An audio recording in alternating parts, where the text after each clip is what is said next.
আচলতে নোৱাৰা কামটোত উস্তাদি মাৰি যাব নালাগে, গ'লে মোৰ নিচিনাই গতি হয়। মানে কি কৈছোঁ ধৰিব পাৰিছেনে?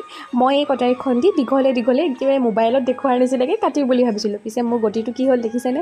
নোৱাৰিলোঁ। লাষ্টত মই আমাৰ ঘৰৰ কটাৰীখন দিয়ে কাটিব লগা হ'ল। আজি কি বনাব গৈ আছোঁ ধৰিব পাৰিছেনে? আজি বনাব গৈ আছোঁ ফ্ৰাইড ৰাইচ। আৰু এয়া মই ভেজিটেবলছবিলাক আৰু অলপমান নহৰু জলকীয়া চব এনেকৈ ধুনীয়াকৈ কাটি ল'লোঁ। প্ৰথমে কাটি লৈ কেৰাহীত তেল দিছোঁ, তেল দি পেলাই মই ডিম এটাও এনেকৈ গুড়া ভাজি কৰি দিলোঁ, মানে ডিমো এড কৰিম। তাৰপিছত কেৰাহীত তেল দি সকলোবিলাক বস্তু দি দিলোঁ আৰু সকলোৱেতো বনাব জানেই। মইনো আজি কেনেকৈ বনাই খালোঁ তাকে অকণমান দেখাওঁ। চব ভেজিটেবলছখিনি দিলোঁ, দি অকণমান নিমখ দি অকণমান ভাজি ল'লোঁ। ভাজি লৈ অকণ জালুকৰ গুড়ি জিৰা গুড়ি দিছোঁ, দি তাৰপিছত অকণমান টমেট' চচ দিলোঁ আৰু তাৰপিছতে ডিমখিনি দি দিলোঁ আৰু ভাতখিনি দি দিলোঁ। তাৰপিছত লৰবাং তৰবাং কৰিলোঁ আৰু হৈ গ'ল মোৰ ফ্ৰাইড ৰাইচ ইমানতে ৰেডি।